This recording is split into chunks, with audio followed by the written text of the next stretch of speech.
Good afternoon, everyone, and welcome back to our PSP Storytime reading.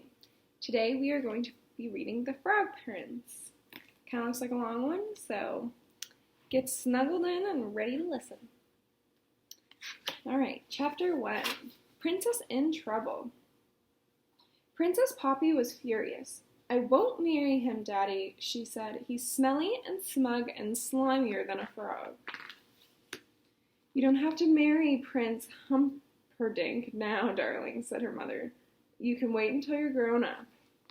"I never want to marry him," said Poppy. "I'd rather eat my toenails." "Poppy," shouted her father, "don't be so rude. You've been pampered by your mother, spoiled by your sisters. It's time you did as I say." "Don't be mean to Poppy, Papa," cried her sisters. "And Humperdinck has such big teeth," wailed Poppy. "It's because I'm the youngest," Poppy went on sadly. "My sisters got all the best princes. I hate being the youngest." "That's enough," said the king. "Prince Humperdinck is coming to dinner tonight, and you must be polite to him. He is your future husband after all." "I'll find another prince to marry," Poppy declared. "Well, you can have until tomorrow morning," said the king, "but you'll never find a prince in that time." "Just you wait," said Poppy. She picked up her golden ball and stomped into the garden. Chapter 2, Poppy's Promise. Princess Poppy ran down the path to the palace pond, throwing and catching her ball as she went. There must be another prince somewhere, she thought. Anyone would be better than Humperdinck. Poppy was so cross she didn't see the wobbly stone. She wibbled, woo, then she wobbled, ah! Then she slipped and fell, face first, into the pond with a splat. Her beautiful golden ball flew out of her hands. With a loud splash, it disappeared into the deep, dark pond. "I hope it doesn't land on me," said a little frog. "Oh no," Poppy groaned, "my birthday present from Daddy." "I'm in big trouble now," she thought. Poppy looked down into the pond, hoping to see her ball. Instead, she came face to face with a pair of big, bulging eyes. "Ugh," she said, "a frog." The frog cleared his throat. "Princess Poppy," he croaked, "let me help you." "I am at your service." Poppy stared in surprise. "I've never met a talking frog before," she said. "Still, I don't see how you could help me." "I could fetch your ball for you," said the frog. "Oh," said Poppy, "thank you. I suppose you might be useful after all." "But you must promise me something first," he added. "Anything, anything," agreed Poppy. "Promise that you'll let me live in your palace. I want to eat from your plate, drink from your glass, and sleep on your silken pillow." "Yuck."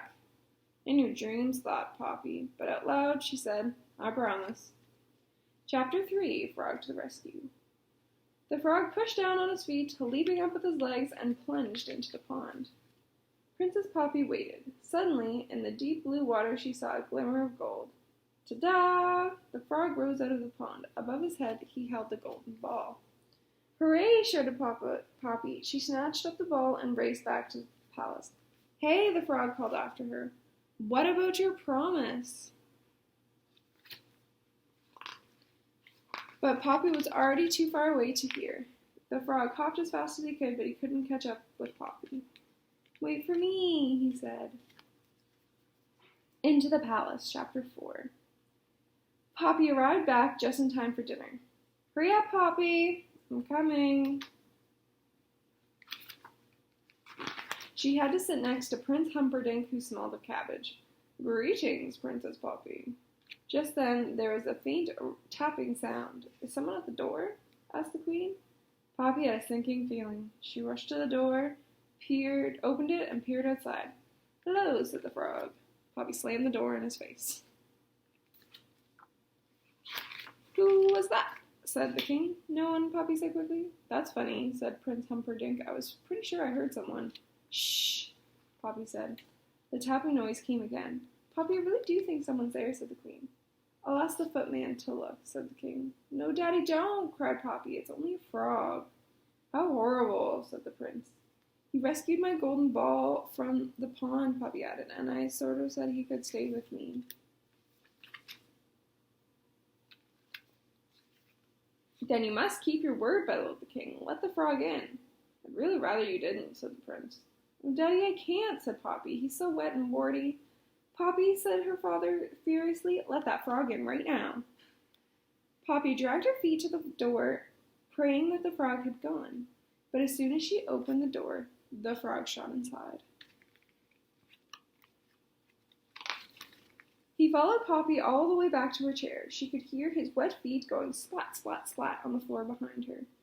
Poor you, he's the slimiest frog I've ever seen, said one of her sisters. I thought I'd never make it, said the frog. Oh dear, said Prince Humperdinck. Suddenly, I'm not very hungry. I think I'm allergic to frogs. Excuse me, said the frog, but Princess Poppy did promise that I could eat from her plate. May I sit at the table, too? Certainly not, snapped Poppy crossly. Don't be so rude, said the king. The frog is our guest. I'm starving, said the frog. What's the first course? Cold watercress soup, said the king, smiling at him. Help yourself. This is a life, he said, as he dived into Poppy's bowl. This is delicious, he cried between my mouthfuls.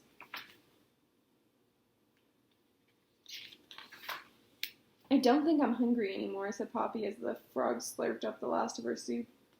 I think I'm going to be sick, said the prince. Right, said the frog cheerfully. What's next? Poppy sighed and his... What is the second course? She asked the maid. The maid began nervously. Come on, said the king. You must know what's for supper. Well, you see, your highness, the maid went on. Cook didn't know about our extra guest. I'm afraid it's frog legs. The frog gulped. I think I might skip this course, he said weakly. Poppy didn't usually like frog's legs, but that night she had seconds.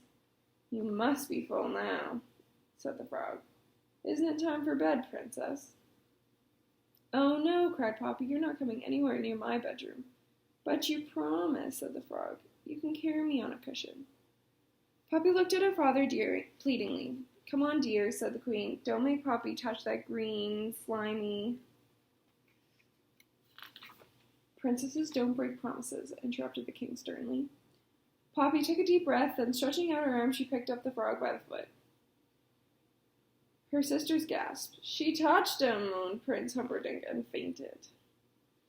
Chapter 5, The Frog Prince. Poppy dropped the frog in the darkest, most distant corner of her room before climbing into bed. But Princess Poppy, said the frog, you promised I could sleep on your silken pillow. Poppy didn't answer. If you don't let me, the frog threatened, I'll tell your father. I've had enough, snapped Poppy. You're the meanest, ugliest, most horrible frog I've ever met. What's more, she added, if you mention my promise one more time, I'm going to throw you out the window. No, you won't, said the frog. You wouldn't dare. But because of your promise. I do dare, said Poppy. In a fury, she strode over to the frog, picked him up, and threw him out the window. There was a long silence, followed by a splat. Poppy suddenly realized what she'd done, and she was horrified. Frog, say something. I hope I haven't killed him, she prayed and raced down the stairs as fast as her legs could carry her. Outside, the frog was laying sprawled on the palace lawn. Poppy picked him up as gently as she could. Are you all right? She whispered. Yes, croaked the frog, carefully feeling his head. I didn't mean to hurt you, said Poppy. I'm so sorry. She bent down and kissed him. There was a loud crash of thunder, followed by a shower of sparks. The frog had vanished. In his place stood a handsome young prince. At last, shouted the prince, I'm human again. No more slimy skin, no more webbed feet, no more flies. One by one, windows flew open and everyone looked out. What's going on? Said the king. I'm coming down. What happened to you? Poppy asked the prince. A wicked witch cast an evil spell on me, he said. I could only become human again if a princess kissed me. So it's because of me that you're a prince again, said Poppy, feeling rather proud. Well, yes, said the prince, but you did throw me out of the window first. Still, said Poppy, there aren't many princesses who would kiss a frog. That's true. How can I make it up to you? Well, you could marry me. Excuse me, said Prince Humperdinck, but Poppy's going to marry me. No, I'm not, said Poppy. It hasn't been arranged yet. And, Daddy, you did say I could find my own prince. That's true, said the king with a sigh. In that case, said the prince, getting down on one knee, if you promise not to throw me out of the window again. I promise. Well then, Princess Poppy, will you marry me? I will, said Poppy. And she did. That's the end of the story. I hope you enjoyed it. And tune in on Thursday to hear the next one.